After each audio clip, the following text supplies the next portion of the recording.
Muraho neza bakunzi bacu, murakaza neza kuri channel yacu. Uyu munsi tugiye kuganira ku ngingo ikunze guteza impaka no gutera amatsiko abasore benshi. Hari abasore benshi bibaza bati, iki gituma umukobwa nkunda by'ukuri? Bamwe batekereza ko umukobwa akunda amafaranga gusa, abandi bakibwira ko ubwiza ari bwo bwonyine bukurura abakobwa. Ariko se koko nibyo? Ukuri ni uko hari ibintu byinshi umukobwa ashobora gukunda ku muhungu, kandi bimwe muri byo ntibigurwa mu mafaranga. Niba uri umusore ushaka kumenya uko wakubaka urukundo rwiza, cyangwa niba ushaka kwiteza imbere mu mibanire yawe, komeza unkurikire kugeza ku musozo. Ikaze nanone. Reka dutangire.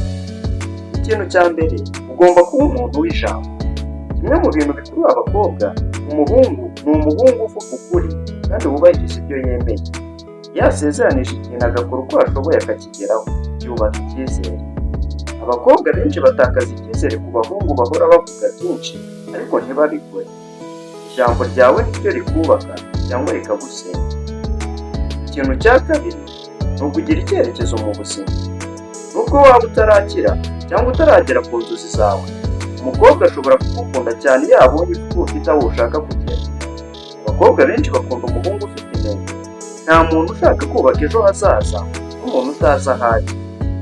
Icya gatatu ni ukuba umunyabupfura, kugira ikinyabupfura. Uburyo ufata abantu ni ingenzi cyane. Ese ko uvugana n'ababyeyi bawe, uvugana nabo gute? Ese uvugana n'inshuti zawe gute? Umukobwa ashobora kurebera ku buryo witwara ku bandi, akamenya uko uzamwitwaraho mu gihe kiri imbere. Ikintu cya kane ni ukuba umuntu wiyizeye. Icyizere muri wowe ni kimwe mu bintu bikurura cyane. Ntibivuze kwirata cyangwa kwishyira hejuru. Bisobanuye kwemera uwo uri we no kwizera ubushobozi bwawe. Abakobwa benshi bakunda umuhungu ushobora gufata imyanzuro kandi akagira ubutwari bwo guhagarara ku bitekerezo bye. Icya gatanu ni ukuba umunyamurava. Ubuzima bufite ibibazo byinshi.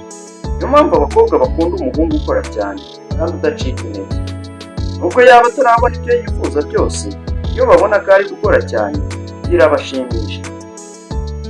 Ikintu cya gatandatu ni ukuba umuntu wumva. Hari abasore bakunda kuvuga gusa, ariko abakobwa benshi bakunda umuntu ushobora kubatega amatwi. Iyo umukobwa afite ikibazo, rimwe na rimwe aba adakeneye igisubizo cyihuse, aba akeneye umuntu umwe. Ikintu cya karindwi ni isuku n'ukwitunganya. Ntabwo bisaba amafaranga menshi. Imyambaro isukuye, umubiri usukuye, imisatsi itunganye bishobora gutuma umuntu agaragara neza kurusha uwambaye ibintu bihenze ariko bidatunganye. Icya munani ni ukugira umutima mwiza. Umutima mwiza uruta ubwiza. Abakobwa benshi bakunda umuhungu ugira impuhwe, ufasha abandi kandi utishimira kubabaza abantu.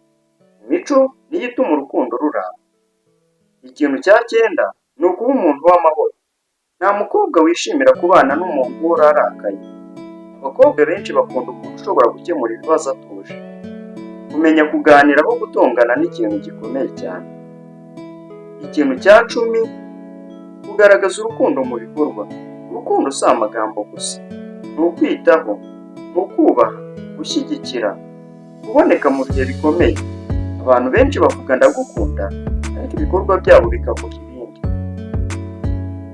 Nshuti, niba ushaka gukundwa n'umukobwa mwiza, ntuhangayikishwe gusa n'ubwiza cyangwa amafaranga. Wubake imico myiza, icyizere, icyerekezo, umutima mwiza. Ibyo ni byo bituma urukundo ruramba.